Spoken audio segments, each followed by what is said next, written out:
noite. Primeiramente, meu nome é Bruno, sou membro do Instituto de História e Sociedade, que está apresentando essa palestra hoje. A gente teve o prazer de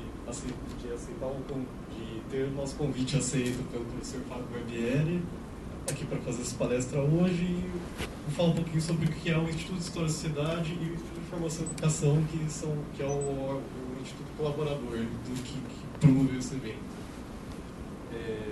O Instituto de História e Sociedade é basicamente um grupo de amigos que se juntou para estudar filosofia.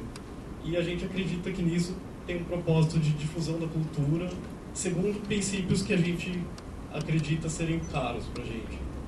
Que são caros para a gente, que são democracia entendida como a discussão racional das ideias, pelo Logos.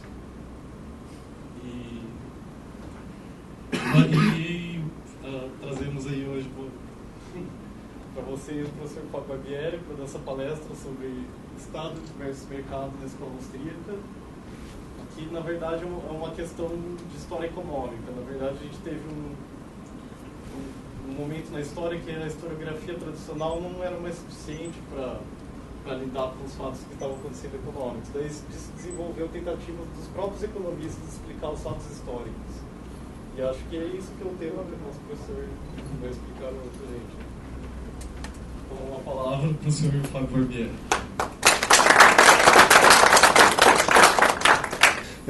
Bom, me convidaram para dar uma palestra sobre economia para um público de não economistas, né?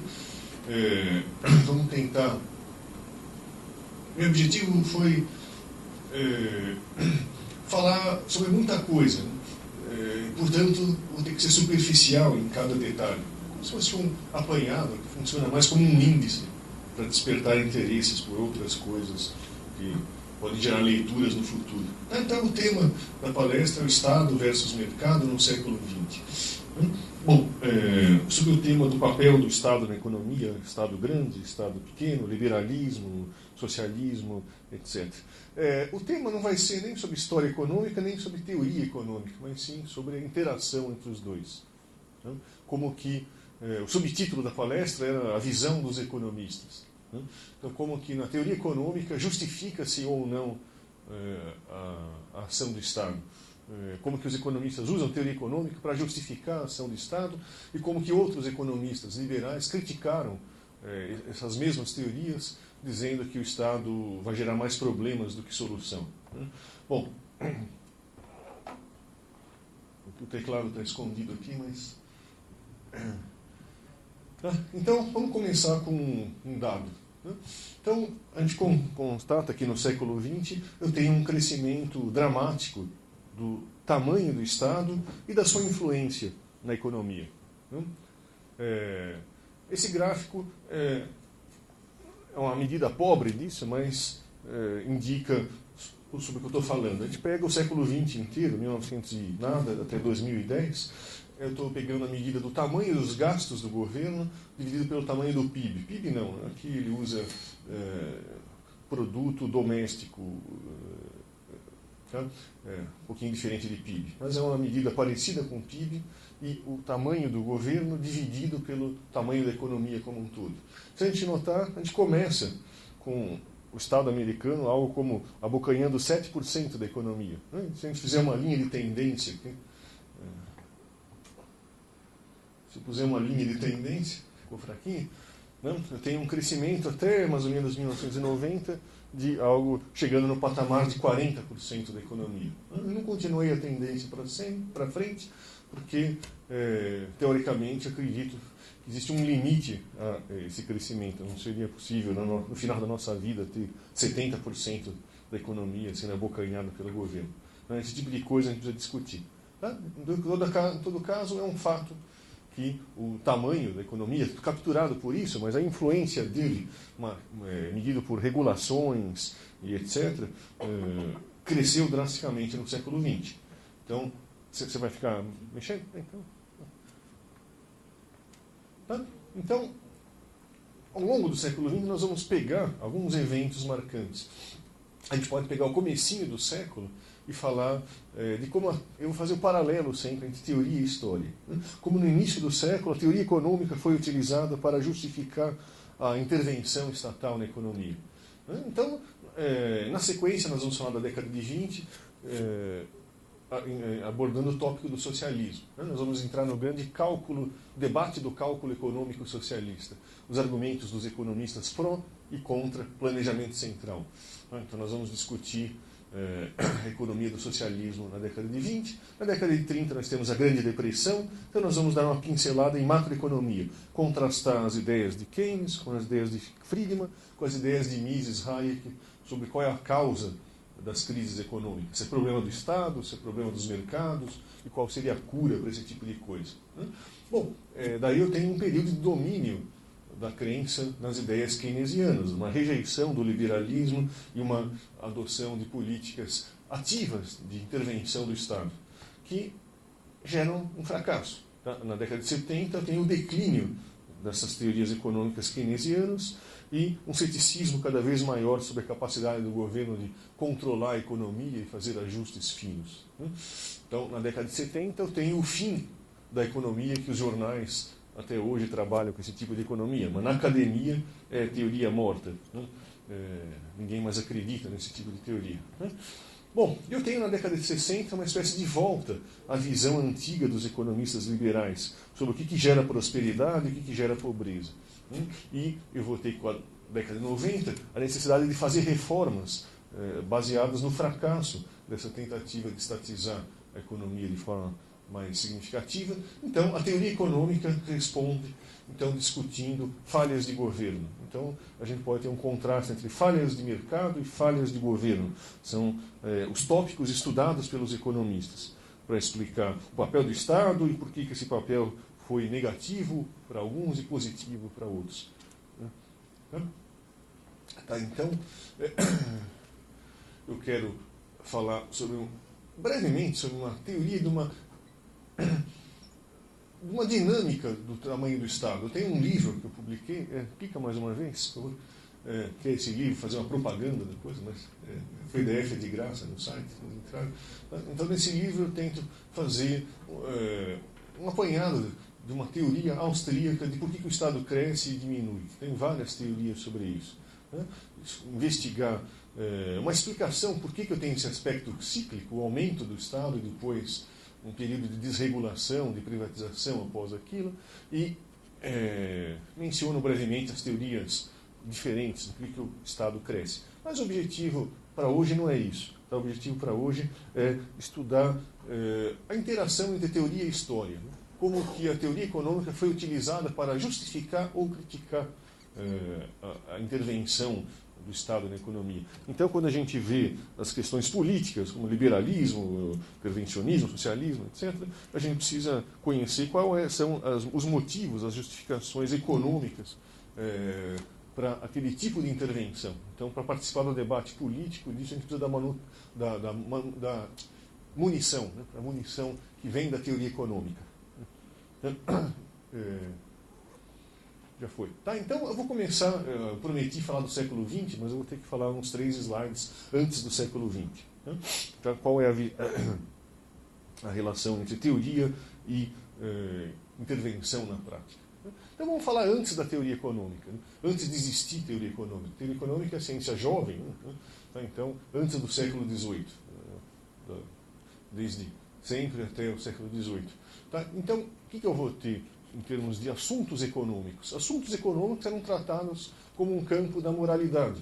Dentro da Igreja Católica, por exemplo, a questão de estudar competição em mercados entra dentro da questão de como atuar nas atividades comerciais sem cometer pecados. Então a preocupação é moral, né? Como não pecar, mas dali surge uma teoria de competição e monopólio. Né? Então eu tenho a economia sempre associada a assuntos morais. Mas em outro sentido, a economia moral, no sentido que eu não tenho uma teoria sobre assuntos econômicos. No seguinte sentido, quando eu tenho algo bom na economia, por exemplo, instituições benéficas, o sistema monetário é bom, sob algum aspecto. Então, se ele é bom, aquilo foi fruto da clarividência, da benevolência de algum legislador sábio, né? O dinheiro. eu percebo a utilidade do dinheiro, então vai lá o governo, o príncipe, etc., vai lá e cria um sistema monetário. Né? E, da mesma forma, problemas econômicos, da mesma forma que os sucessos econômicos são causados pela competência e bondade do governante, os problemas econômicos também são vistos como causados pela incompetência ou pela malvadeza dos políticos e dos governantes. Né? Então, os problemas econômicos são frutos de conspirações. Né? Se pegar a inflação, eu tenho, desde antigamente até hoje, governantes que não entendem nada de economia, colocando culpas em grandes inimigos, em grandes conspirações. Né? Um exemplo mais clássico disso é a ideia de fato de inflação e controle de preço. Então, antes de existir teoria econômica, não existe a ideia que existem leis da economia, existem regularidades econômicas. Por exemplo, um sujeito bem intencionado, se ele adotar tais e tais medidas, o tiro sairá pela culatra, aquilo não vai dar certo. Não tem a ideia de leis da economia. Tá? Então, se eu pegar desde a antiguidade, clica mais uma vez, por favor, se eu pegar do Diocleciano até o Maduro, hoje em dia, todos os controles de preços geram as mesmas consequências que são notadas pelos economistas e proto-economistas há milênios, né? E, no entanto, os erros cometidos pelos políticos continuam os mesmos. Clica mais uma vez, por favor. Vai aparecer uma propaganda de um livrinho aí, que chama 40 séculos de controle de preços e salários.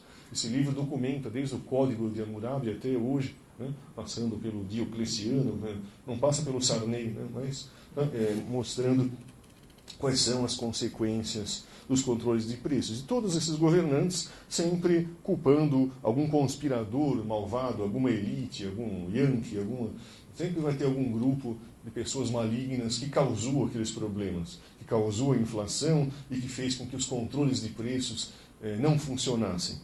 Eu não tenho a ideia de que não é que tem pessoas malvadas atrás daquilo. O que eu tenho é leis da economia. Então, a economia surge, no século XVIII. Então, eu tenho uma série de teorias. Eu tenho a fisiocracia na França, na Escócia eu tenho o que chamou de iluminismo escocês, e eu tenho na Inglaterra os economistas clássicos. Espalhados também na Itália, na França e na Alemanha.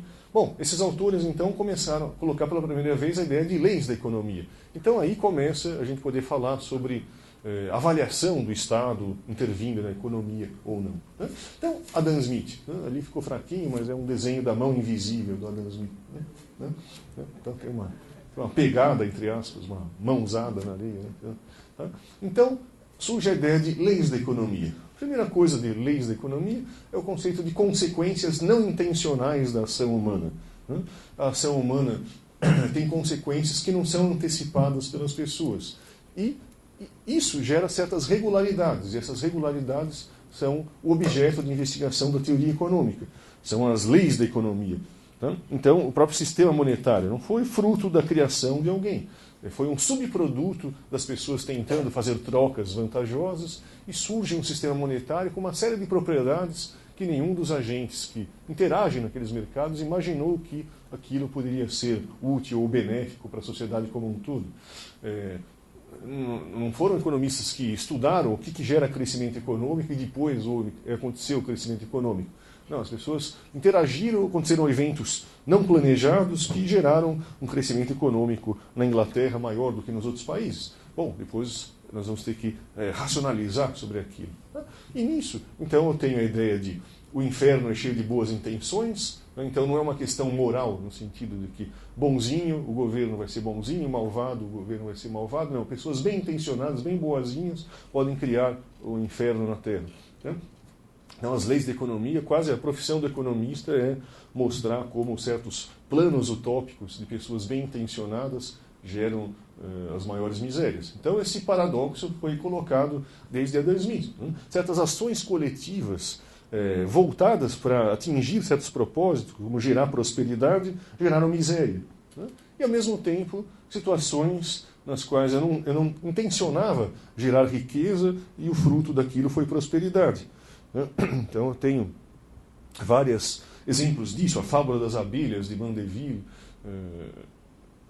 vários exemplos na história das ideias que mostram a ideia de consequências não intencionais da ação humana. Não intencionais porque as ações dos políticos, as intervenções estatais na economia, elas têm consequências que não dependem apenas de vontade política. Não basta, se são a maioria jovens, né, mas não basta a vontade política que tinham os fiscais do Sarney. Né? Quando eu era jovem, tinha 15 anos, a população inteira apoiava de forma maciça e entusiasmada o controle de preço do Sarney. Não importa que o apoio é 100% da população, aquilo viola leis da economia e não vai dar certo, independente do entusiasmo das pessoas, e não deu certo, como não dava certo nos 40 séculos anteriores, que a história foi registrada, e com certeza antes disso. Né? Bom, então, o que é importante aqui nessa época da economia clássica, da economia antiga, né, é que uma coisa que eu preciso recuperar, a gente precisa recuperar, é a análise institucional comparada. Ele vai comparar três sistemas. Um deles ele chama de sistema de liberdades naturais, que a gente aproximaria com um sistema razoavelmente liberal hoje em dia. E ele contrasta aquilo com o mercantilismo, que vai ser definido por protecionismo, no que se refere ao comércio externo, e intervenção grande do Estado na economia, no que se refere ao comércio interno. Então, ele vai contrastar dois tipos de sistema. Quando eu tenho um conjunto de regras do jogo que garantem direitos de propriedade, que garantem estabilidade das regras do jogo, eu tenho as condições para que haja especialização e trocas, e aí surge aumento de prosperidade derivado da produtividade maior, que eu tenho processos econômicos quando existe especialização. E Adam Smith e os autores clássicos mostram como que o protecionismo comercial gera pobreza, gera desagregação. Tá? Então, isso é uma qualidade que a gente precisa recuperar, mas isso desapareceu. Desapareceu quando? Desapareceu com Marx. Né? Eu tenho um abandono da análise institucional comparada. Que em Smith eu tinha liberalismo comparado com intervencionismo, comparado com um sistema que privilegia a agricultura. Então eu tinha um menu de instituições e via que tipo de instituições levava à prosperidade ou à miséria, esse tipo de coisa. Com Marx eu tenho a ideia de modo de produção. Então, por definição, nós estamos no tal do capitalismo.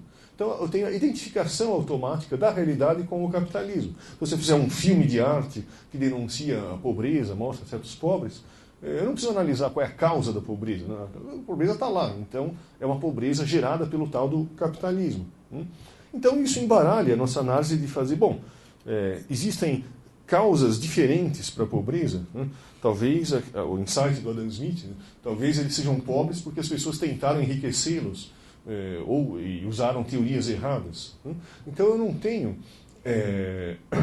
a possibilidade de fazer, eu tenho esses 4, 5 menus de regras do jogo diferentes, qual delas gera uma prosperidade maior? Eu tenho uma espécie de fatalismo institucional, eu tenho as instituições que são inexoráveis, aquilo é herdado do capitalismo e acabou.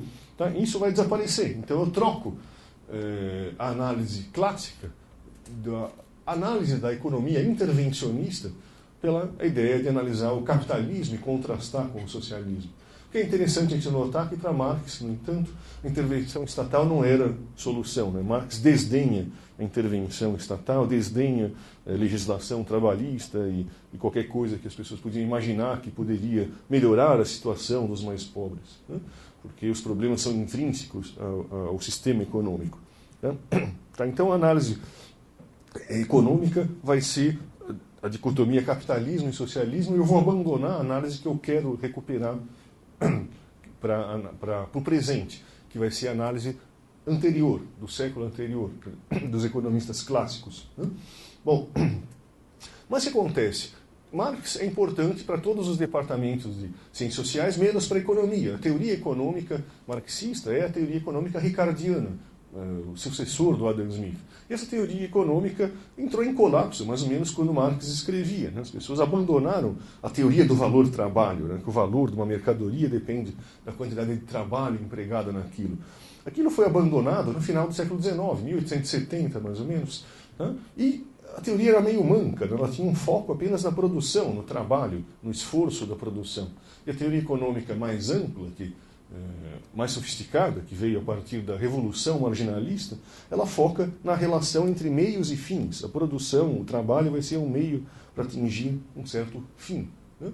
Então, isso vai permitir a economia clássica, a economia marxista, não vai permitir que eu justifique a intervenção do Estado na economia. Embora todo partido de esquerda seja altamente pró-intervenção do Estado, ou seja, todas as soluções passam pelo Estado, Marx, quem lê Marx, conhece uma antipatia profunda de Marx pelo Estado, pelos governos, que ele herda de liberais franceses. Né? O Estado, por definição, é um instrumento de exploração. Ele tira essas ideias de autores liberais.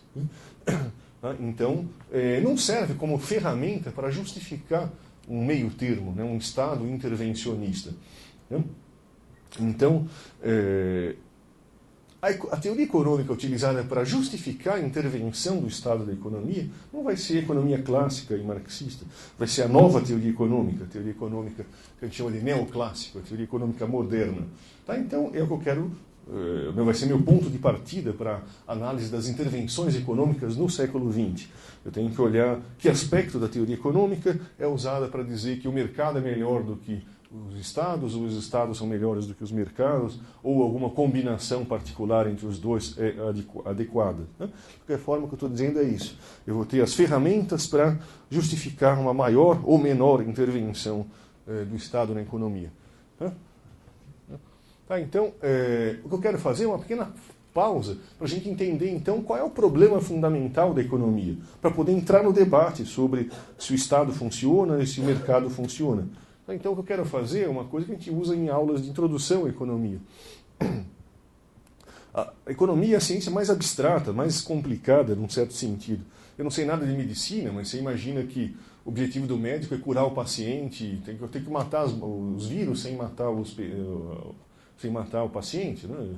Imagina que um engenheiro quer construir uma ponte, então fica meio claro o objetivo. Mas você pergunta para as pessoas que não estudam economia, o que é economia?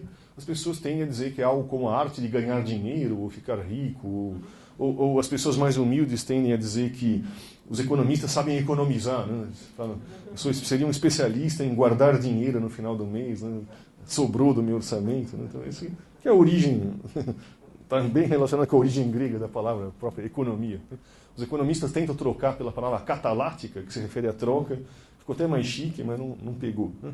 Bom, então, qual é o problema fundamental da economia? A economia estuda o quê? Isso parece um desvio do nosso tema, vai ser necessário para a gente fundamentar o ataque aos mercados ou aos estados.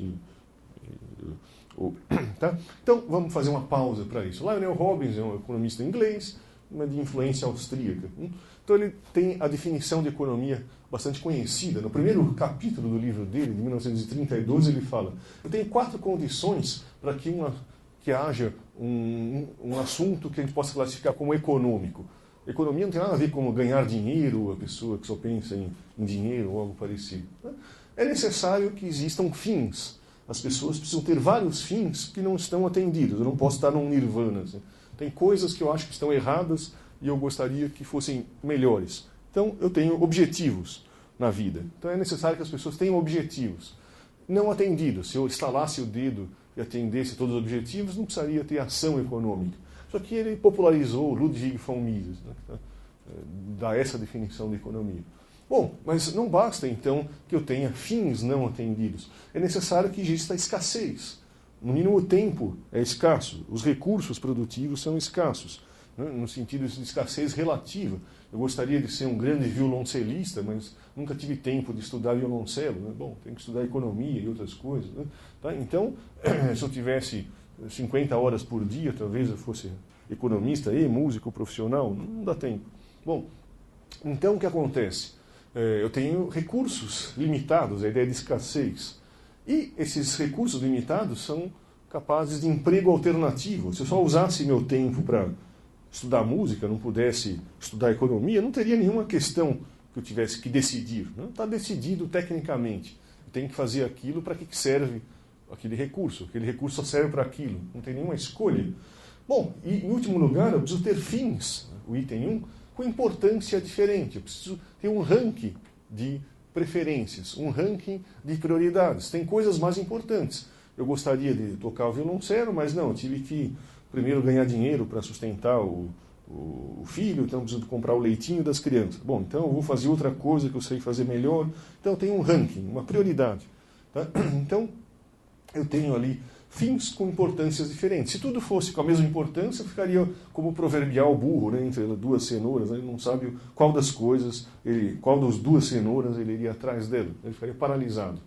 Bom, mas se eu tiver, então, diversos fins não atendidos, eu vou fazer um ranking daquilo em termos do mais importante para o menos importante, e existe escassez de recursos que podem ser utilizados em várias coisas, eu tenho, então, a necessidade de fazer escolha, né, escolha econômica. Então, clica mais uma vez, a definição de economia, obrigado, essa aqui, que vocês deram na primeira aula dos cursos de economia, que é a ciência da escolha, a ciência que trata da relação entre meios e fins, meios escassos e fins alternativos. Essa é a definição do problema econômico fundamental.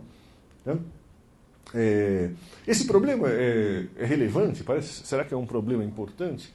O problema é simples. Quando eu estou numa ilha de Robinson Crusoe, eu tenho a necessidade de comer, de me abrigar, de me defender contra as feras, etc. Então eu vou agir no sentido, vou usar o meu trabalho escasso para ir atrás de cocos, de peixes, de palha, para fazer um telhado e assim por diante.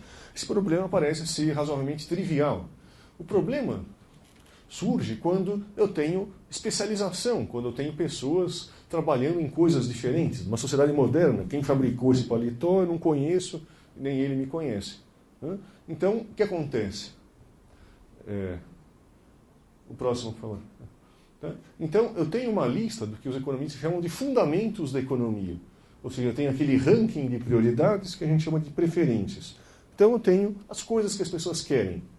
Eu tenho, do outro lado, os recursos escassos, trabalho, eletricidade, ferro, e assim por diante. E a gente chama de tecnologias as formas de transformar um produto no outro.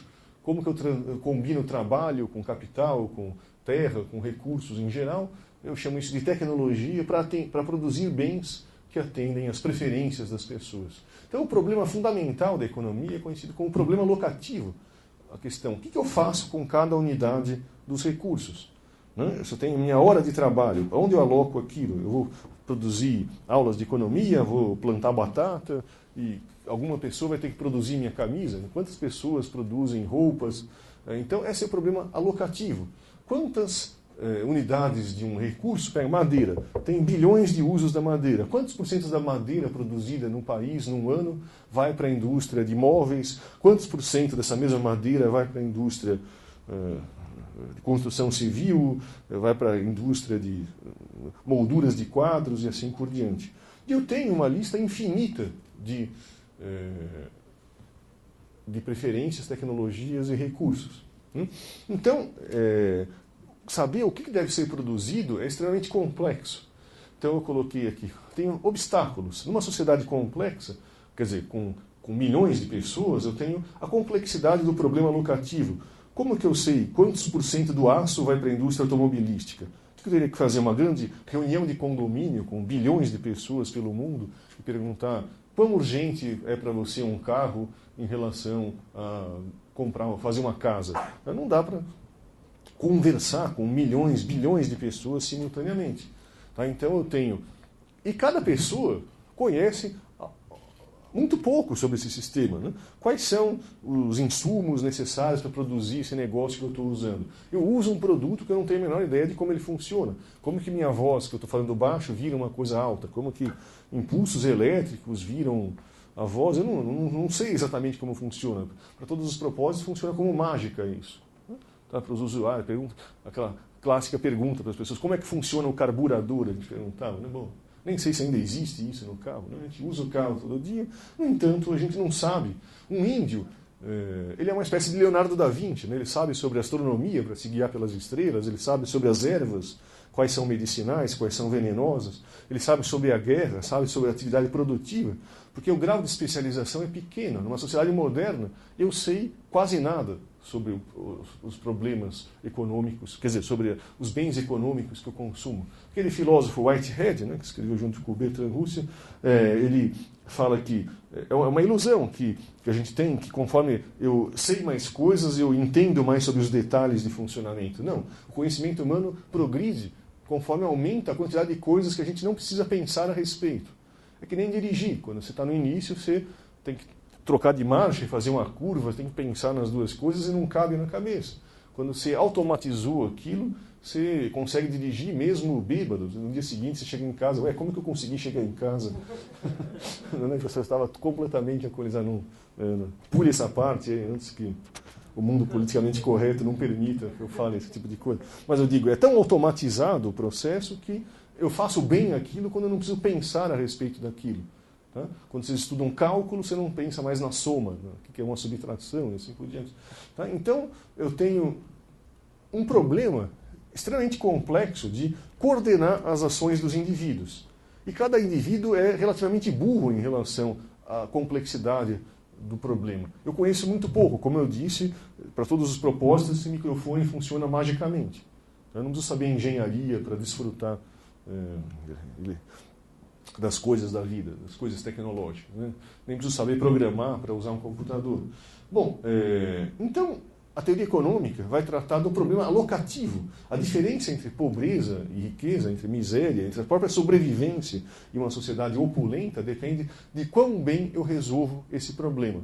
Né? Então eu posso resolver via mão invisível, via sistema de preços. Se as pessoas querem mais roupa, então o preço da roupa sobe. Então eu tenho incentivos para o aumento da produção de roupa. Mas eu não preciso entrevistar todo mundo. Né? Ora, o IBGE não consegue a cada 10 anos só saber quantas pessoas tem no Brasil. Imagina que seria acompanhar a cada instante quais são as necessidades das pessoas. Será que as pessoas estão engordando, que nem eu, preciso de um paletó novo? As pessoas morrem, nascem, mudam de cidade? Né? Quantas camisas eu preciso por bairro, por cidade, por país, em cada período de tempo? Depende do clima, vai ficar mais quente, mais frio, a moda muda. Né? Então, quero que vocês entendam que esse conjunto de informações aqui é infinito. Então, como que eu coordeno essas infinitas informações? Eu tenho o sistema de preços. Para o Hayek, o sistema de preços é quase um sistema de comunicação. O preço aumenta, aquilo é escasso, ficou mais raro. Produtores aumentem a produção daquilo. Consumidores parem de usar aquilo tanto quanto vocês desejariam. Não vai nunca existir um apagão de paletós, como existe um apagão de água em São Paulo, de eletricidade no Brasil. Tá? Porque não tem um sistema de preços funcionando. Não tem, há 2 anos atrás, o preço ficando caro porque está dizendo que a água era escassa. Bom, então eu tenho uma alocação via comando, via governos. Eu aloco, agora eu não tenho que proibir as pessoas de consumirem água, esse tipo de coisa. É o único segmento da economia que as pessoas acham um problema as pessoas quererem o seu produto. Cada vendedora fala, nossa, ainda bem, as pessoas querem o meu produto. A empresa de água, etc., é o único setor que as pessoas quererem comprar o seu produto é um problema. Bom, então eu estou alocando recursos via decisões baseadas num sistema de preços ou via comando direto. Então, só mais uma frase sobre isso.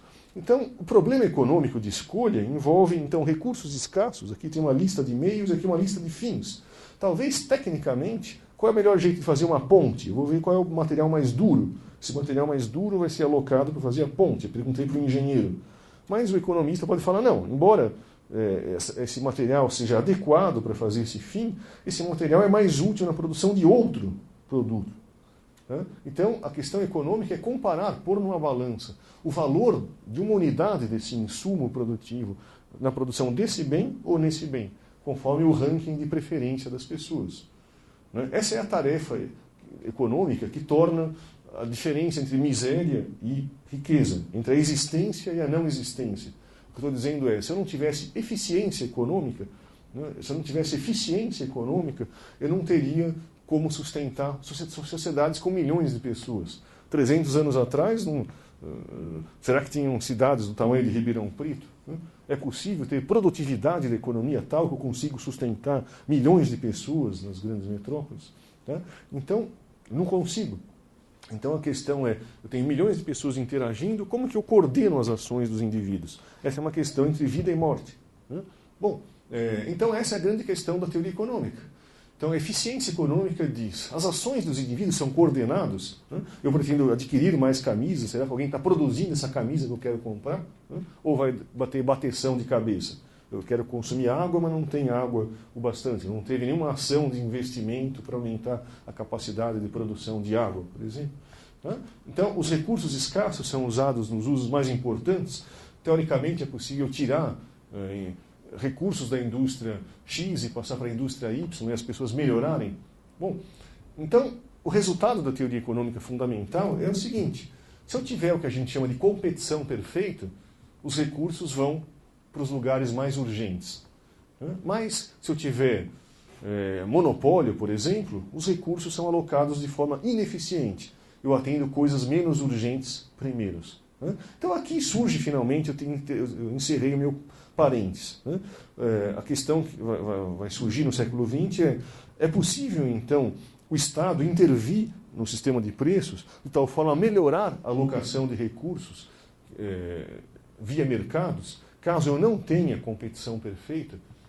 Então, essa vai ser a grande justificativa no século XX para o Estado intervir na economia. Os economistas tendem a chamar isso de falhas de mercado. Por exemplo, as pessoas podem querer ter ar puro. Aqui em Ribeirão tinha lá as fagulhas, as piscinas ficam sujas, os varais ficam sujos, mas eu não tenho um mercado, eu não compro e vendo ar limpo de fagulhas. Então, o mercado não funciona. Ele pode ser que o valor de um varal limpo seja maior do que um pouco mais de combustível, mas eu não tenho compradores e vendedores no mercado de ar.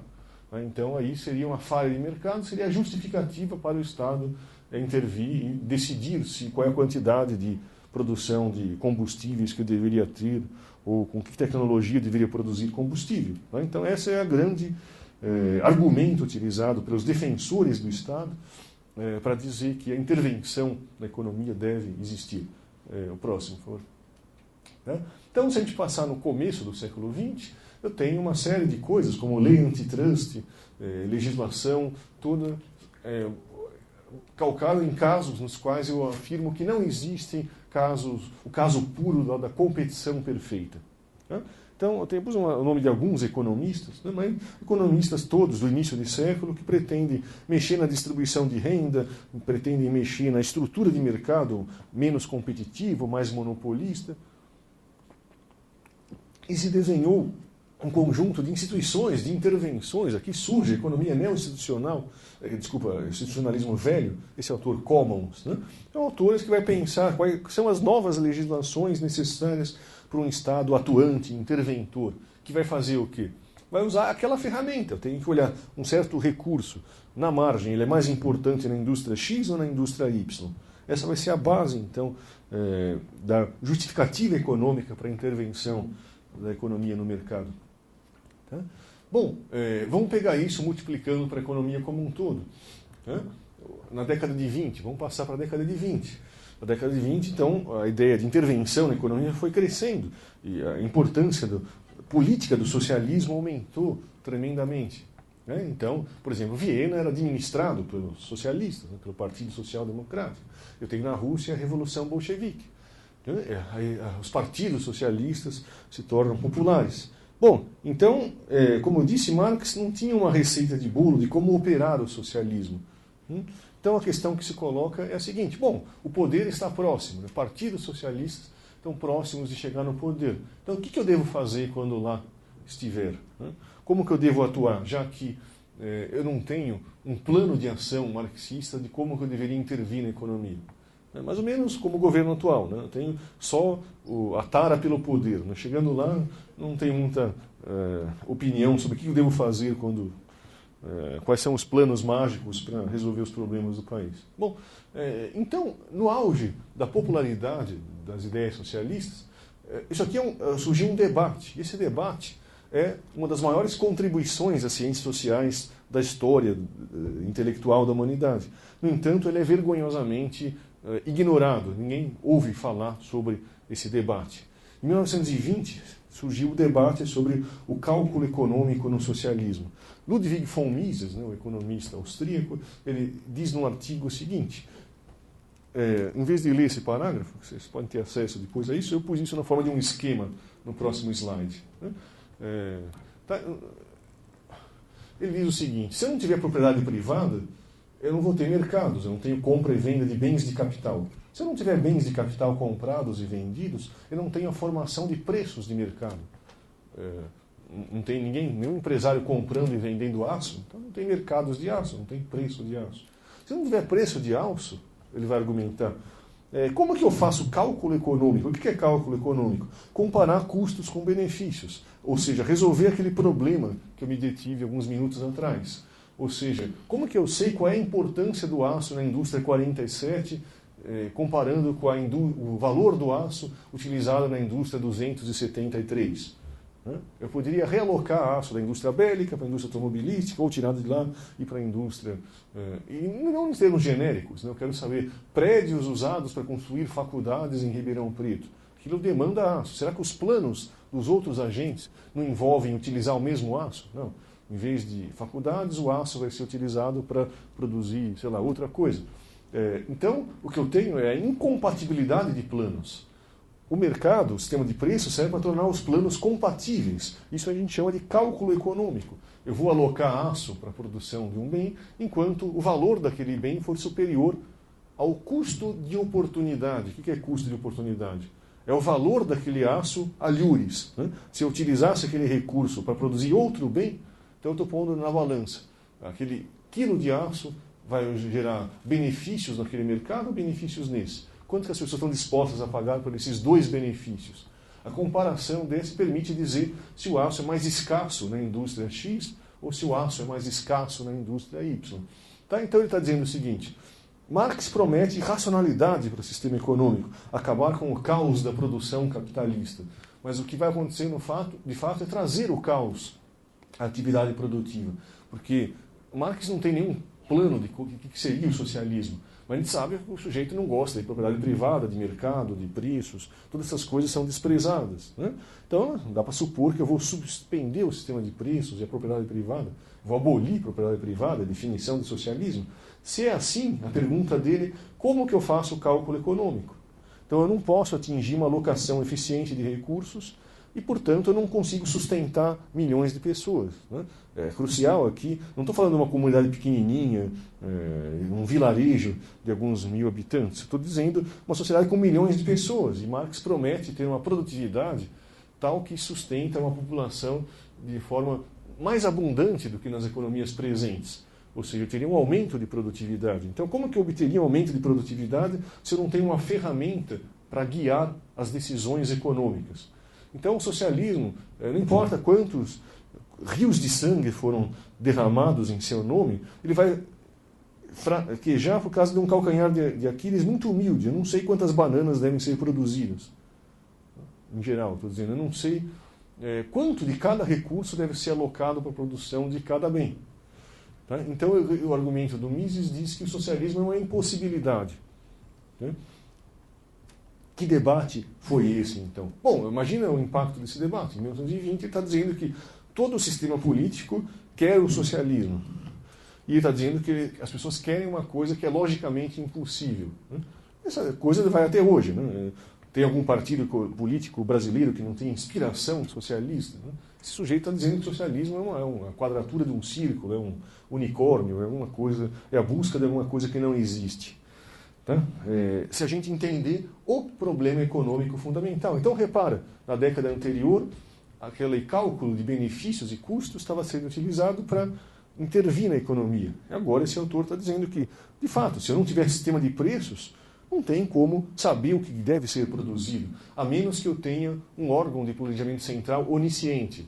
Ou seja, que eu tenha um governante tão esperto que ele sabe quem é o fulano lá na Malásia que prendeu o botão nessa camisa, e ele sabe que aquele plástico veio do Paraguai e cruzou o mundo e voltou para cá, e que o corante para tornar esse paletó azul, preto, veio ao mesmo tempo da Nova Zelândia. Então o cara tem infinitas informações na cabeça dele. Então eu teria que ter um governo onisciente, eu teria que ter um Deus onisciente alocando recurso, porque nós mortais não poderíamos utilizar o guia, a bússola gerada pelo sistema de preços. Ele faz a metáfora de navegar num oceano cheio de fog. Como que eu me guio sem uma bússola? Como que eu me guio sem um sistema de preços? Tá? Esse aqui é o livro. Minha tese de doutorado é o debate, é uma história do debate sobre isso. Também está disponível de graça na internet o livro. Então, é uma história do cálculo econômico. Passa o próximo slide só para que eu não vou tratar daquilo, porque é técnico, é de economia.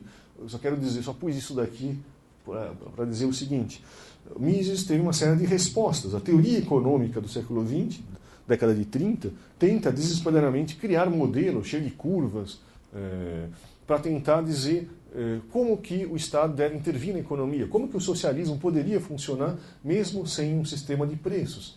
Ele vai tentar criar um sistema de preços artificiais. Para quem não é economista, né, que são todos vocês, imaginem o seguinte: será que é possível, por exemplo, colocar todas aquelas informações sobre preferências, tecnologias e recursos num computador moderno e solucionar um programa mágico assim que dê a resposta? Você coloca aquelas informações como input e o computador geraria uma resposta. Fulano de tal, RG tal, deveria trabalhar 7 horas por dia na indústria de balas chita. Tá certo? Então, será que é possível ter uma solução dessa? Os economistas tentam, então, usar o aparato todo, da ideia de comparar custos, que são curvas de custo, com demandas, isso aqui é uma curva de benefícios, né, do lado da demanda, para poder responder essa questão de como eu posso ter uma intervenção do Estado máximo, ou seja, decidir o que deve ser produzido sem um sistema de preços. Bom, quem estiver interessado, leia o livro, vai atrás de artigos sobre isso, depois eu posso indicar. Mas posso agora dizer que até hoje não tem uma solução razoável, adequada para esse tipo de problema. Por isso que eu disse, Mises fez um dos argumentos mais importantes na teoria econômica, e esse argumento é ignorado em todas as ciências sociais, mesmo na economia, poucas pessoas conhecem esse debate. Tá? Vamos para frente. Então vamos passar um pouquinho para os anos 30 para a gente falar mais outro tipo de intervenção do Estado na economia, que é na esfera macroeconômica.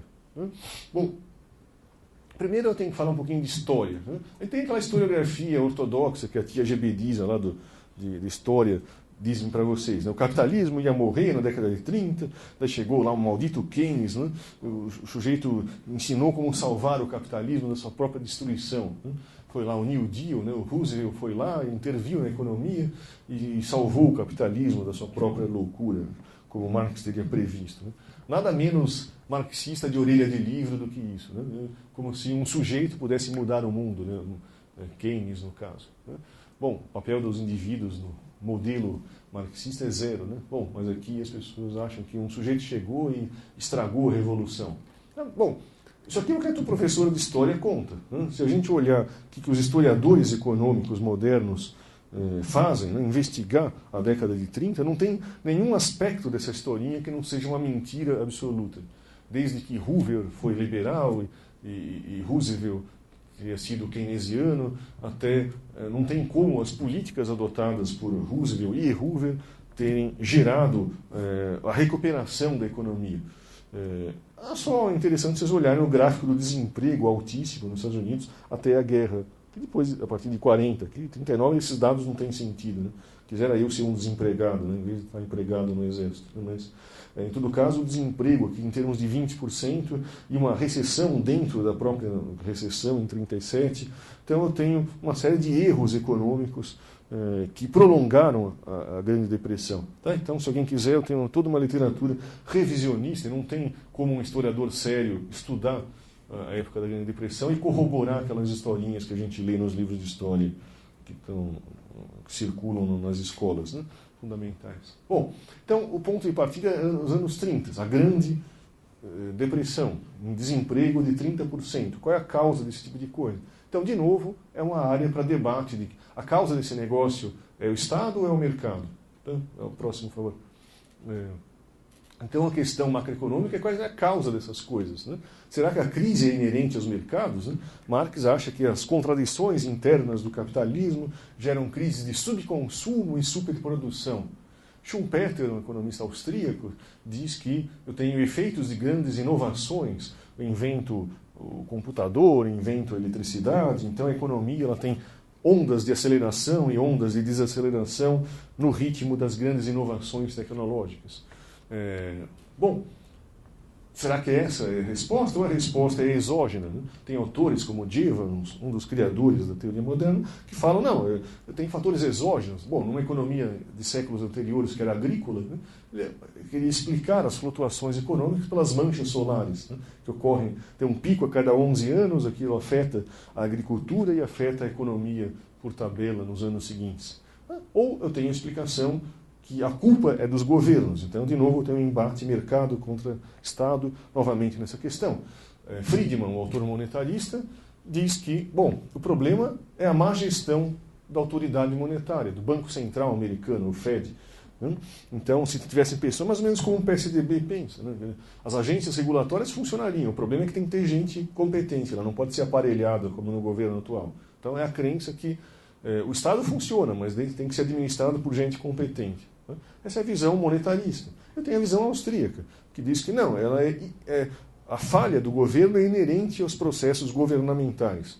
Se eu quiser inverter Marx de ponta cabeça, as contradições internas do estatismo fazem com que o fracasso seja eminente das intervenções. Então ele vai pôr a culpa na existência de uma instituição estatal, que é o sistema monetário no século XX, que foi totalmente dominado pelos estados. Tá? Então ele vai pôr a culpa na expansão de crédito, orquestrada pelo Banco Central.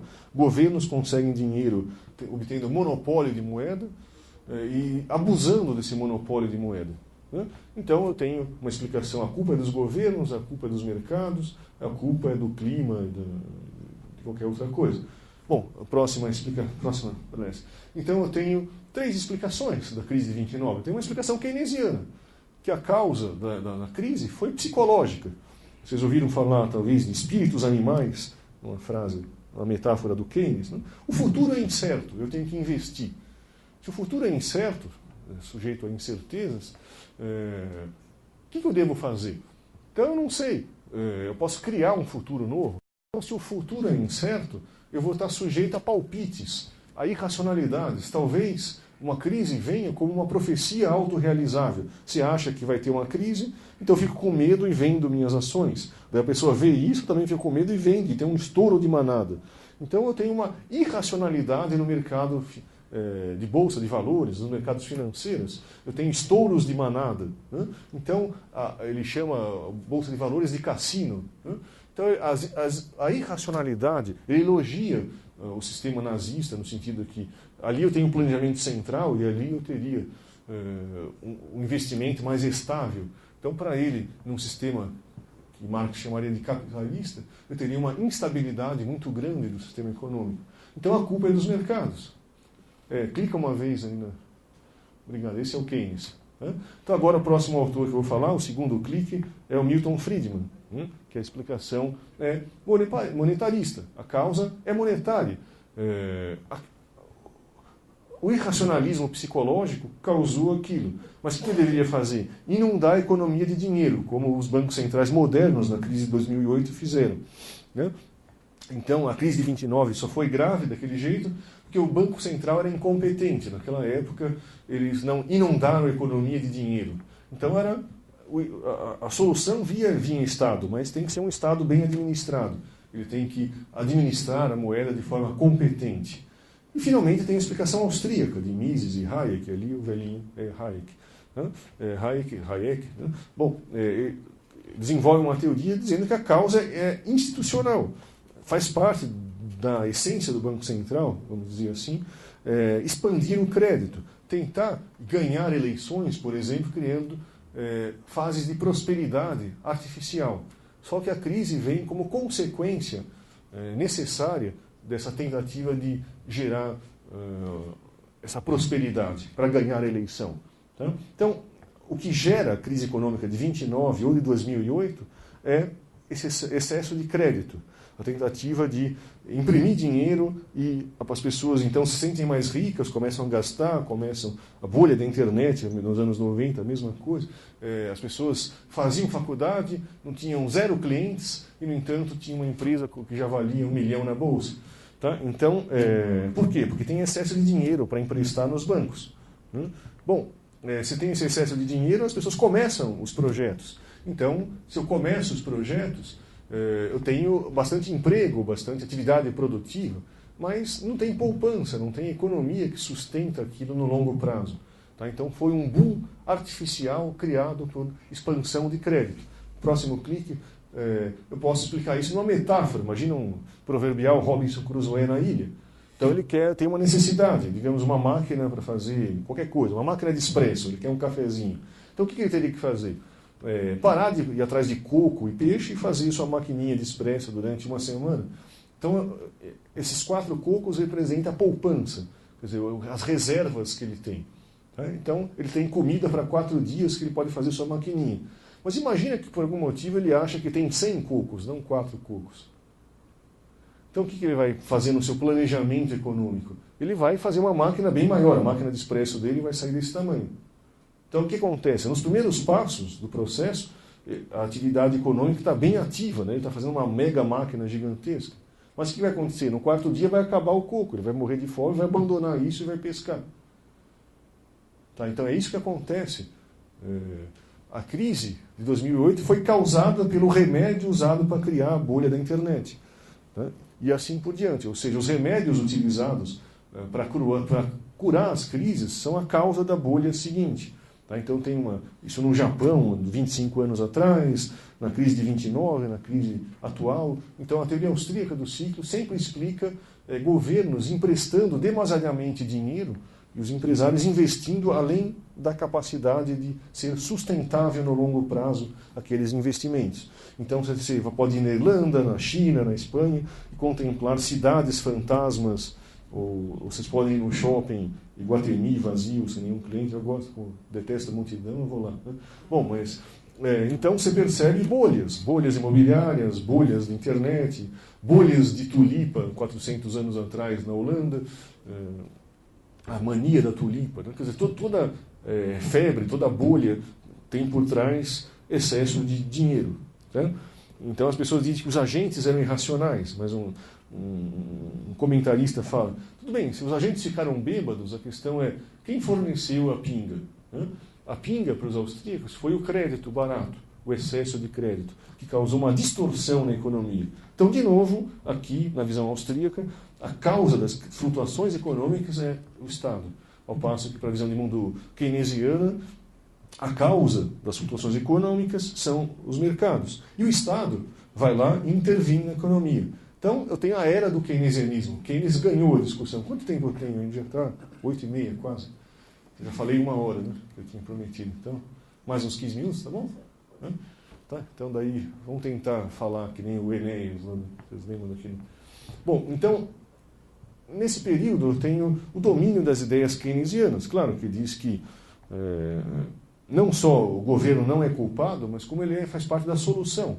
Qual é a solução? Eu vou fazer o ajuste fino. Então é a ideia de abandono do laissez-faire e ter um Estado interventor. A economia é sujeita a irracionalidades e eu tenho que ir lá e mexer no ajuste. Quando a economia estiver aquecida, eu desaqueço. Quando ela estiver morrendo lá, eu vou lá e atiço o fogo de novo. Tá? Então, através de que instrumentos? Política fiscal. Eu aumento os gastos do governo e diminuo os impostos. Ou política monetária. Eu aumento a quantidade de moeda, baixando os juros, por exemplo. Então, essas coisas permitiriam que eu regule a atividade econômica. Então, eu teria um menu entre inflação e desemprego. Se a economia está desaquecida, eu tenho desemprego, vou lá, gera um pouquinho de inflação e resolvo. Se tiver o oposto, eu tomo uma atitude na direção oposta.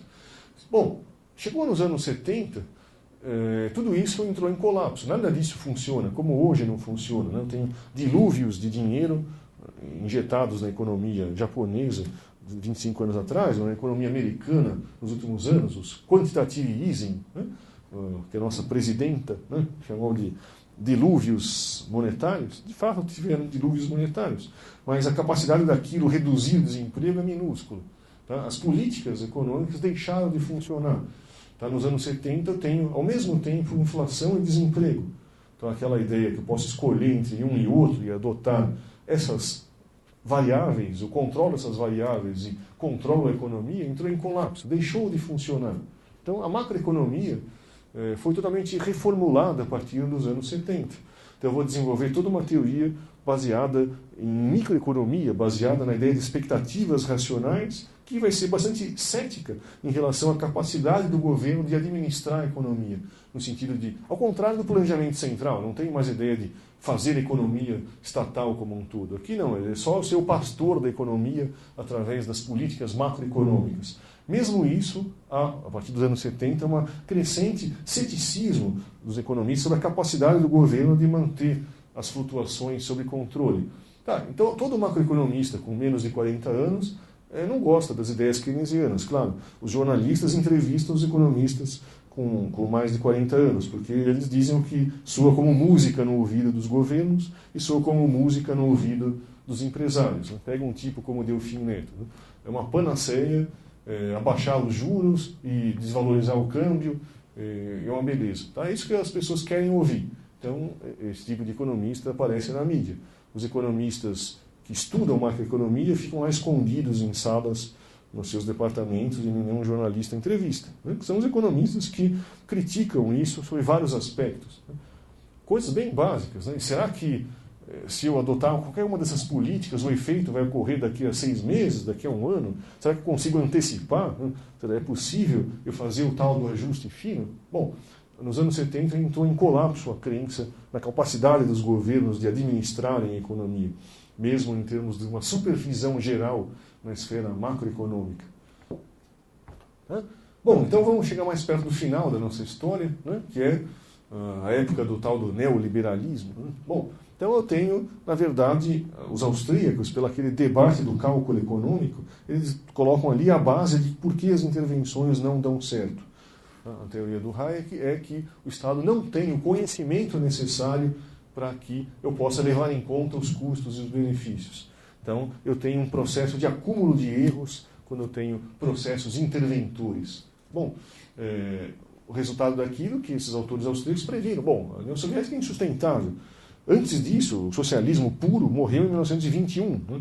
Se eu tivesse a abolição de sistema de preços e de moeda, o bolchevismo perderia o governo em 1921. Então, a nova NEP, né, a reforma que teve em 1921, eu reestabeleci preços de mercado, mesmo bastante controlados, mas eu abandonei a ideia de uma economia sem moeda, economia sem preços, esse tipo de coisa. Bom, mas mesmo assim, uma economia altamente intervencionista, Mises e Hayek têm livros, aquele primeiro livro meu que eu citei é sobre isso. Né? Então, dadas as contradições do intervencionismo, que na verdade é o socialismo real, né, eu tenho esgotamento da capacidade das ferramentas de política funcionarem e, ao mesmo tempo, uma esclerose da economia.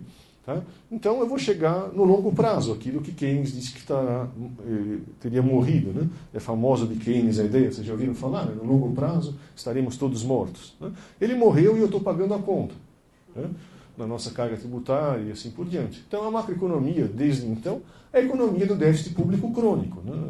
A ideia de como financiar providência social, de como financiar gastos crescentes do governo e um jovem pagando a conta, tendo aquilo nas costas. Bom, então chegou o longo prazo. Então as pessoas pararam de acreditar nas teorias macroeconômicas de curto prazo.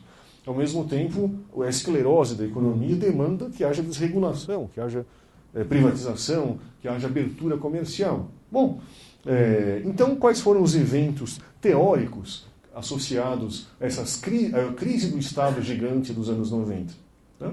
Então, eu tenho, em termos teóricos, desenvolver modelos que vão explicar o funcionamento do Estado. Até agora era muito esquisito. Eu tinha assim, uma teoria de como funcionam os mercados. Daí, se o mercado não funciona, vai lá o Estado e conserta. Mas o Estado era um Estado romântico, hegeliano, assim, com E maiúsculo. Né? Eu não tenho um modelo de como funciona o Estado. Tá? O Estado, aquela coisa que eu falei, bom, é mais ou menos como os economistas do PSDB acham. Né? Se for administrados pelo nosso time, vai funcionar. Né? Então, é raro entre os economistas, ou qualquer outro cientista social, ter uma teoria do funcionamento do Estado, no que se refere à atuação econômica do Estado. Então, eu preciso ter uma teoria econômica de como funciona o Estado, que eu não tenho. Até hoje, os cursos de economia têm teoria econômica de como funcionam os mercados, não tem teoria econômica de como funciona o Estado. Então, na década de 90, desenvolve-se essa teoria econômica. Tá? Então, o próximo slide. Então, eu vou falar de 2 desenvolvimentos teóricos. Um é chamado de neo-institucionalismo, ou seja, nós vamos recuperar aquela abordagem que eu chamei antiga de Adam Smith, de instituições comparadas. Os economistas vão parar de ver dados macroeconômicos, aquele que os burocratas gostam de olhar, né? De olhar as instituições, olhar para o passado e olhar, ao longo dos séculos e milênios anteriores, o que gerou prosperidade em certas sociedades. Então, a variável-chave vai ser a qualidade das instituições. Então, a gente volta a uma visão de mundo de jardineiro, né? Se eu colocar os incentivos adequados, dados por regras de jogo que colocam garantia de direito de propriedade privada, que diminui a incerteza, diminui os custos de usar o mercado, né? Qual é a probabilidade de eu... Porque aqui ele começa com a Revolução Gloriosa na Inglaterra, qual é a probabilidade de eu ter que eu tenha uma atividade produtiva se um rei pode ir lá e confiscar a minha produção agrícola? É melhor eu plantar batata no fundo do meu quintal para consumo próprio. Então a gente vai ver o desempenho econômico posterior à ideia de ter um governo de lei, não um governo totalmente arbitrário, né? Então ele vai olhar os eventos históricos em vários países, Rússia, Inglaterra, Estados Unidos, etc., e olhar a qualidade das regras do jogo. Né? Então eu vou retomar aquilo que eu falei que morreu com Marx. Né? Olhar conjuntos de instituições de países diferentes e ver o que dá mais certo, o que dá mais errado. E desenvolver teorias econômicas sobre isso. Tá? Vamos mais a fundo sobre isso no próximo slide. Tá? Aqui um dos maiores economistas que existe, que morreu no ano passado, James Buchanan. Né? Então ele faz uma heresia, né, que economistas e cientistas sociais rejeitam esse tipo de heresia. Ele parte da hipótese, olha, político gosta de poder. Parece óbvio, né? Como assim, político gosta de poder? Todos os modelos de ação estatal supõem um Estado benevolente. Se tem um problema, lá, uma falha de mercado, vai lá o Estado que corrige. Né? Se eu tiver um político mau, é só ter eleição e tirar o político mau do lugar. Né? Bom, ele vai estudar quais são os defeitos inerentes dos sistemas políticos, inclusive democráticos. Né? Então ele coloca explicitamente modelos econômicos nos quais os políticos gostam de ficar no poder e os burocratas gostam de dinheiro. Né? Não são só os agentes privados que gostam de renda. Né? Eu vou ter firmas maximizadoras de lucro, eu vou ter políticos maximizadores do lucro, entre aspas. Tá? Então ele vai desenvolver modelos de exploração da maioria através de grupos de interesse, através de minorias. Né? Então ele vai falar de falhas de governo, não de falhas de mercado. Tá? Como é que funciona um grupo pequeno explorando a maioria? É um fracasso do processo político. Os eleitores, por exemplo, eles são racionalmente ignorantes. Né? Para saber o desempenho do meu deputado, eu teria que entender de teoria econômica, por exemplo. Eu teria que entender de política, de várias questões que eu não entendo. Dá um trabalho entender aquilo. Dá um trabalho monitorar simplesmente o que o meu deputado fez. As pessoas nem sequer lembram em quem votou. Né? Provavelmente olha uma lista na boca da urna lá e escolhe alguém. Tá? Os custos de entender de economia, de política, de história, de filosofia são gigantescos. E monitorar o seu político é caríssimo. E a probabilidade de você mudar uma eleição é pequena. Né? Então, você fala, bom, eu vou para a praia, eu me divirto, mas não... Porque a probabilidade de eu mudar uma eleição é zero. Então, se eu usar isso no modelo, eu tenho a ideia que eu tenho eleitores que não têm incentivos para estudar o que torna um político bom ou ruim. Né? Ao mesmo tempo, então, eu vou ter os incentivos para a atividade de rent-seeking, a ideia de busca de privilégios legais. O autor dá um exemplo bem interessante. Eu tenho nos Estados Unidos um produtor daquele apoiador de queixo para violino. Bom, são quantas pessoas? Tem 100 pessoas envolvidas na produção daquilo. Mas eles conseguem influenciar o processo político para impedir a concorrência de outros países. Ora, tem, digamos, 500 mil de violinistas no país e 200 produtores daquele treco. Só que essas 100 pessoas exploram o 500 mil. Né? Por quê? Porque o meu interesse é concentrado. Eu que produzo aquilo, minha renda toda depende daquilo. Mas você, como consumidor, não vai fazer parte da associação dos consumidores de violino, os compradores de brinquedo do Brasil. Eu tenho um filho pequeno, então eu reparei, nos últimos 5 anos, os preços dispararam dos brinquedos e a qualidade piorou drasticamente. As opções diminuíram. Tá? Então, quem vai no jornal, que nem eu procurei, e descobri ali que, bom, então, os produtores brasileiros, fazendo lobby em Brasília, conseguiram um regime especial para adiar, por mais alguns anos, a proteção contra a concorrência externa. A desculpa sempre vai ser o emprego, os chineses, etc. É o resultado que eu tenho que pagar o triplo por um brinquedo. Mas ninguém sabe que isso acontece. É silencioso. Por quê? Porque o gasto teu com o brinquedo é pequeno em relação ao teu orçamento. Tá? Então isso permite, na lógica, que você tenha, então, minorias explorando maiorias. Então, se eu tenho um governo grande, interventor, eu tenho a criação de um mercado de venda e compra de privilégios. Então, desde Bastiat, desde os liberais, já do século XIX ou antes, eu tenho a recuperação da ideia deles, pela essa escola da escolha pública. Tem duas formas de interação na sociedade: troca voluntária ou roubo, troca forçada, escravidão, servidão, modernamente impostos. Mas a ideia é o seguinte: se os incentivos são tais que o lucro esperado de eu me dedicar a uma atividade produtiva é menor do que o lucro esperado de eu tentar conseguir uma fatia do bolo via processo político, isso determina se a nação é próspera ou não. Você, que é jovem, você vai comprar o jornal de concurso ou vai estudar programação e abrir uma firma? Isso determina se o país é rico ou é pobre. Você vai ficar... É racional, eu sou um funça. Mas, estou dizendo, essa questão, o incentivo para alguém de 20 e tantos anos é comprar o jornal de concurso ou aprender programação? Isso determina se o país tem futuro ou não. No caso, não tem futuro. Tá? Porque o lucro esperado do tipo de atividade que se abocanha um pedaço do bolo que já existe, ou se gerar um pedaço do bolo, determina, desde as civilizações antigas, desde a queda do Império Romano, não passa disso. A perda de dinamismo da economia americana atual não é algo diferente disso. A Roma antiga, ou Brasília moderna, é um playground de empresários fazendo aliança com governos por trocas de favores. O governo vende um favor para o empresário obtém aquele poder de monopólio e o que ele faz? Parte daquele lucro de monopólio ele divide com o político, financiando a campanha dos partidos políticos. Então, repara aí, lembra, no começo da nossa história, na década de 10, eu tinha, mercado não funciona, não tem competição, tem monopólio, então tem que ir lá o governo e regular o monopólio. Aqui a gente está chegando num outro tipo de explicação. O governo pode regular o monopólio, então ele não vai regular o monopólio de tal forma a induzir a eficiência econômica. Ele vai regular o monopólio para gerar o máximo de monopólio possível e dividir os lucros entre governos e empresas que terminam com a letra X. Então é isso que explica a queda do Império Romano ou por que o Brasil não vai para frente. É a mesma coisa. E passa por todas as questões que nós viemos no meio do caminho. O crescimento da administração macroeconômica, o crescimento da intervenção na economia, tem como consequências de longo prazo a gente gerar uma economia mercantilista. Ou seja, tudo aquilo que o Adam Smith criticava na França, olha, a Inglaterra está melhor do que a França, e a Revolução Industrial ocorreu na Inglaterra, não é por motivos tecnológicos, não é por motivos exógenos, não é por ter mais faculdades ou nada, é pelas qualidade das instituições. Eu tenho instituições que compensam a atividade produtiva, comparada com a atividade de roubar os outros. Então, estamos chegando no final da história. Então, a nossa conclusão é a seguinte.